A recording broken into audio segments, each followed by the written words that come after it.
Hello, my fans in Korea. Im Soo-won here. I'm very happy that The Conjuring 2 drew 1 million movie fans. I want to thank you all so much for supporting The Conjuring 2. I hope more people can enjoy this movie because it's really scary.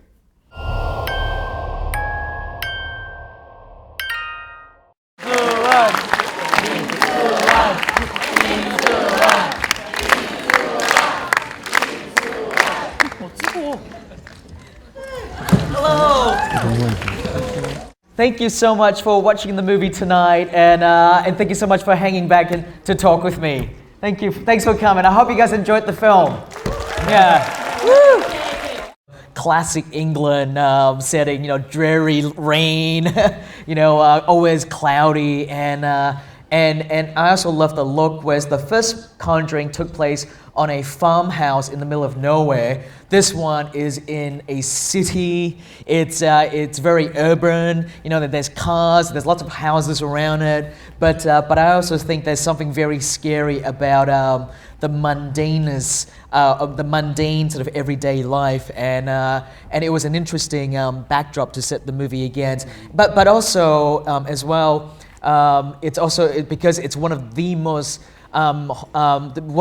documented paranormal cases. I just thought that was really cool to kind of mirror the Amityville haunting, which is America's most famous haunted house story, with England's most famous haunted house story.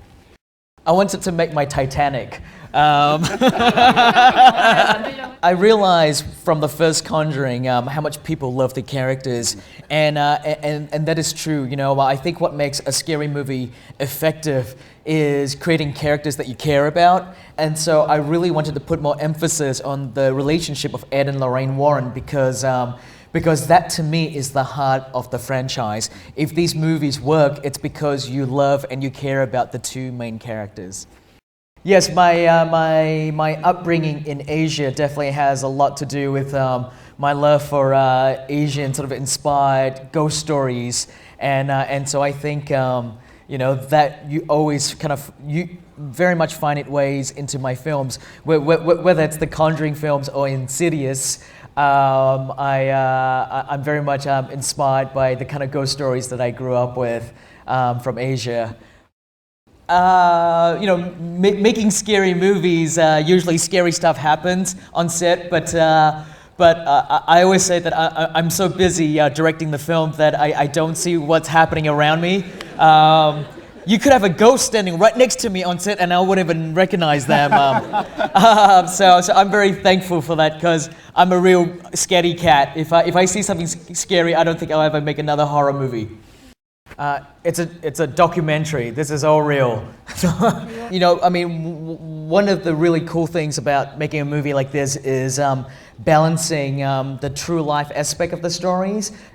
We interviewed Janet Hodgson and Margaret Hodgson. They're still alive, and Lorraine is still alive as well, even though she's much older now. And try and get as much story from them, and as much stories as their memories can let them remember of what happened to them there. And obviously my job is to find a sort of cohesive story to string all of that together. And present it as an entertaining movie. As a director, it's that fine line of trying to showcase what is the real aspect, which is what makes it very fascinating to me, but also give me the freedom to create all the scare sequences that I love to do, and that's why people really come to see these movies for.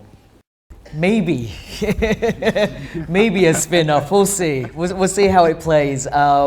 But the Nun Demon is very popular, I think.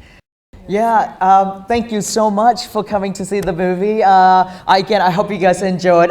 Tell your friends that you liked the film if you liked it. And I look forward to maybe scaring all you guys again one day. Thank you. 감사합니다.